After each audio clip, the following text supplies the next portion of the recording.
On January 11, 2017, the Denver Broncos named a new head coach, and his name was Vance Joseph. Joseph was a former Miami Dolphins defensive coordinator in 2016, a move that bucked the recent trend the Broncos were on, where the head coach was a head coach somewhere else before coming to Denver or an offensive coordinator beforehand. The coaches before Joseph would take over were Gary Kubiak, who was the head coach of the Texans from 2006 to 2013. He would then go to Baltimore to become the OC in 2014, before returning to Denver, where from 1983 to 1991, Kubiak would be the backup quarterback to John Elway. He would return to the Mile High City in 1995, where he would become the offensive coordinator till 2005. Kubiak would come back to Denver in 2015 and lead the Broncos to the third Super Bowl in team history. He would retire after the 2016 season. Before Kubiak, it was John Fox. Fox was the longtime head coach of the Carolina Panthers from 2002 to 2010. He would lead the Panthers to their first Super Bowl appearance in team history. Fox would lead the Broncos from 2011 to 2014, winning the AFC West in all of those years, and his worst record in that time would be 8-8, which was the magical Tim Tebow year.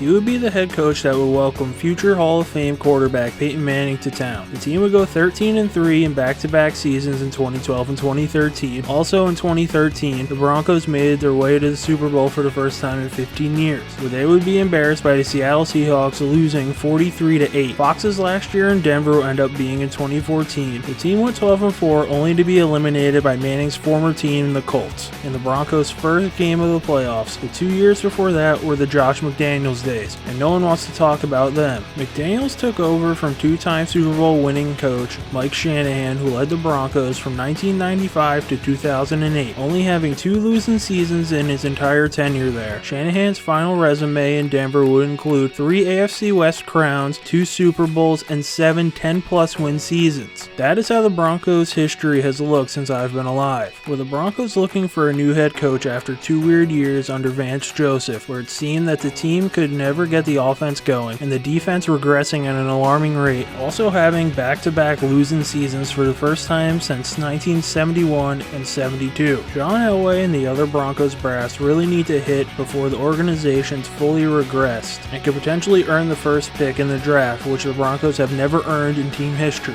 The top criteria I would want to have in the new head coach of the Broncos is offense. Vance Joseph has made me sour on defensive coordinators. With the Broncos offense being an absolute joke and looking lost almost every season, I want the next head coach to be an offensive wizard. Hopefully he could find a great defensive coordinator like Wade Phillips, Jack Del Rio, and Dennis Allen, who all had a hand in making the Broncos defense what it turned into, leading to Super Bowl 50 in 2015. The only way I would be okay with a DC taking the reins is if they used to be a head coach somewhere else, and the offense was competent just like John Fox. With the top playmakers of the Broncos, a good majority being young, the group of Phillip Lindsay, Royce Freeman, Cortland Sutton, Deshaun Hamilton, and a hopefully healthy Jake Butt, a great offensive coach would pay dividends in the long haul for the organization and the players' development. Now I'll get into my top 5 people I think the Broncos should get to lead them into the future and become the new head coach of the Denver Broncos. Number 1, Jim Bob Cooter. The current offensive coordinator for the Detroit Lions is 34 years old, making him, if picked, the second youngest head coach in the NFL behind Sean McVay. Cooter was an offensive assistant for the Broncos in 2013 with the support of Peyton Manning. He then went to Detroit in 2014 to become the QB coach, and then progressed to the offensive coordinator in 2015 and is still there even with the Lions changing head coaches, when they switched from Jim Caldwell to Matt Patricia in 2018. Jim was in Denver for one of the greatest offensive seasons in NFL history. Peyton Manning throwing for 55 touchdowns with 10 interceptions, a 1,000-yard rusher, Noshawn Marino, having 1,038 yards and 10 touchdowns rushing, as well as 548 yards receiving, along with 2,000-yard receivers in Demaryius Thomas, who had 1,430 yards and 14 touchdowns, and Eric Decker, who had 1,288 yards and 11 touchdowns. With a potential Cooter comeback to Denver having been a part of the staff that would give Bronco fans hope that something remotely could happen to the team again, this year in Detroit has been a bad one for Cooter, with the Lions in the 20s or worse in a majority of categories that would definitely hurt Cooter's chances to get the job. But in 2017, the Lions were 6th in total passing yards and yards per game. They were also 7th in total and points per game, with a progression of Kenny Golladay becoming a 1,000-yard receiver in 2018 and looking to just keep getting better, trying to fill some of the void left by retired Calvin Johnson. I think if Cooter were to come to Denver, this would help the two current rookies of Cortland Sutton and Deshaun Hamilton a lot and will help Cooter's case to get the job. Number 2, Matt LaFleur. The OC for the Titans, Matt LaFleur, is 39 years old. LaFleur has burst onto the offensive scene in 2018. In 2017, Matt LaFleur was the OC for the Rams behind their head coach Sean McVay, who was controlling most of the offense. Now in 2018 in Tennessee, under their head coach Mike Vrabel, LaFleur has full run of the offense and are in the top 3 in total rushing yards and top 10 in rushing yards per game, with the Broncos having undrafted rookie sensation Philip Lindsay and Royce Freeman in their backfield, and LaFleur having Derrick Henry and Deion Lewis in Tennessee. Having a running back duo in Denver would play to the strengths of LaFleur. I think if Case Keenum is back next year, LaFleur could tailor an offense to Case Keenum's liking. LaFleur was the quarterback coach in Atlanta in 2015 when Matt Ryan won the MVP and the Falcons went to the Super Bowl. The thing that intrigues me about LaFleur is the different offensive schemes he's been a part of in the NFL. The 2018 Titans offense is playing to the strengths of Marcus Mariota, which is somewhat like the offense Mariota played in at Oregon. LaFleur was part of the Rams and Falcons' more pro-style offenses. With LaFleur adapting to all these styles, he would hopefully put a stop to the Broncos' offensive woes and could find a great defensive coordinator to round out the Broncos if he gets the chance. Number 3, Lincoln Riley. The current head coach at the University of Oklahoma is 35 years old, finishing his second year as the head coach of the Sooners. In his 2 years at the university, he has had the past 2 Heisman Trophy winners in Baker Mayfield and Kyler Murray. In 2017, the Sooners were 3rd in points per game and 1st in total offense per game. Then this year in 2018, the Sooners are 1st in points per game and offense per game. With Riley in only his second year being a head coach, I can understand the apprehension towards giving him a head coaching job in the NFL. The other knock against Riley is the defense. The Big 12 isn't known for their defense, especially in Riley's case. The Sooners are ranked 97th out of 130 teams in points allowed, 108th in yards allowed in 2018. I feel that his offensive success is so great that NFL teams will be throwing feelers at Riley to move up to the next level. I believe if given a chance in Denver, Riley would be able to adapt his offense to the NFL pace and not try what Chip Kelly did, burning out his defense, and could have success. Hopefully he would have connections to a DC to balance out the attack. I think Emmanuel Sanders, if returning healthy, and Deshaun Hamilton would take huge steps in the offense if Lincoln Riley came to the Mile High City. Number 4, David Shaw. The head coach of the Stanford Cardinal is one of my favorite candidates to come to Denver. The 46-year-old took over the job after Jim Harbaugh left to go to San Francisco in 2011. After taking over, Shaw has never had a losing season as a head coach. 5 of the 8 years at Stanford, they've ended with 10+ wins and winning the Pac-12 3 times, appearing in the Rose Bowl each time, plus 1 Fiesta Bowl. As we all know, John Elway went to Stanford and has deep-rooted connections to the university. He also probably watches them closer than any team in college, and would have a better feeling than anyone of how Shaw would do at the next level. The reason I believe so much in Shaw is because of Harbaugh. Jim was one of the top candidates for the Broncos when he went to San Francisco, and the Broncos went with John Fox. With Jim's success in the NFL, I don't see why Shaw wouldn't have the same success if he moved up to Denver. Shaw's offense would excel with Lindsay and Freeman in the backfield, and putting Case Keenum in a don't screw this up position, I think the Broncos would be able to reinvent themselves on the offensive side of the ball. The defense at Stanford this year wasn't awful either. They ranked 41st in points allowed and 79th in yards allowed. Shaw has produced 2 first-round picks in 2012 of Andrew Luck and David DeCastro, and 4 other first-round picks in Andres Pete, Joshua Garnett, Solomon Thomas, and Christian McCaffrey. I think Shaw should be at the top of the list to get this job, and I believe it would look awful if Shaw moved up to the NFL and it wasn't to Denver. Now on to the last candidate. Number 5, Chris Peterson. The current head coach for the Washington Huskies and former head coach that brought Boise State to prominence is the second best candidate in my opinion. In Peterson's 13 seasons as a head coach at the collegiate level, he has never had a losing season, bringing his his teams at Boise to 2 Fiesta Bowl victories and at Washington to Peach, Fiesta, and Rose Bowl appearances. His record as a head coach before the Rose Bowl is 139-32. Peterson's defense this year for the Huskies ranked 12th in yards allowed and 5th in points allowed. Even with Peterson being a coach whose background is in offense, the defense produced this year. With his defense taking a step up this year, his offense took a step back. They ranked 86th in points per game and 60th in yards per game. I firmly think Peterson would be able to produce in the NFL. With the Huskies defense taking a step up this season makes me believe in Peterson even more. He knows how to have what would be perceived as his weakness turn into a strength, which has been a huge problem with the current regime in Denver. If he could get a great coordinator to join him in the NFL, he would set up the Broncos for great success with him at the helm. I think the $1.5 million buyout would not be a problem to get Peterson, who signed a 7-year extension with the Huskies. I really believe that the entire team would take huge steps with Peterson taking over for the Broncos. Peterson could be looking for a new challenge, and I think a step up to the NFL would be next for him, and Denver would be a great spot. And as we've seen in the past, Peterson's been great at coaching Broncos. So that'll do it for who I think should replace Vance Joseph to become the new head coach of the Denver Broncos. Leave your pick for who you think should take over in the comments section below, and if you liked the video, hit the like button, and if you enjoyed the video and want to see more videos I make in the future, want to be kept up to date, hit the subscribe button, and as always, thanks for watching.